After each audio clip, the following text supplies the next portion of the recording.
சங்கீதம் 112 அதிகாரம் அதனுடைய 1வது வசனத்தை வாசிப்போம். அல்லேலூயா.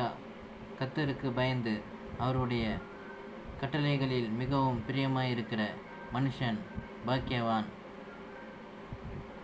என்று சொல்லப்பட்டிருக்கிறது. நாம் ஒவ்வொருவரும் மனுஷர்களுக்கு பயப்படுகிறோமோ இல்லையோ, அல்லது கீழ்ப்படுகிறோமோ இல்லையோ, நாம் வானத்தையும் பூமியும் உண்டாக்கின கர்த்தருக்கு பயந்து நடக்க வேண்டியது, அவருக்கு கீழ்ப்படிய வேண்டியது அவசியமாக இருக்கிறது காணப்படுகிறது. ஏனென்றால் வேதத்தில் வாசிக்கிறோம், கர்த்தருக்கு பயப்படுகிற பயமே ஞானத்தின் ஆரம்பம் என்று சொல்லி வேதத்தில் வாசிக்கிறோம். தீமை விட்டு விலகுவதை கர்த்தருக்கு பயப்படுகிற பயம் என்று சொல்லி வாசிக்கிறோம்.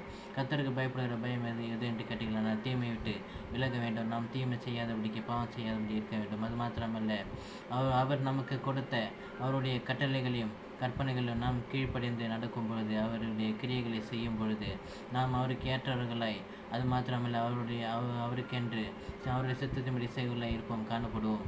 அது மாத்திரமல்ல, நாம் ஒவ்வொருவரும் பாக்கியவான்களாயும் பாக்கியவதிகளாயும் இருப்போம்.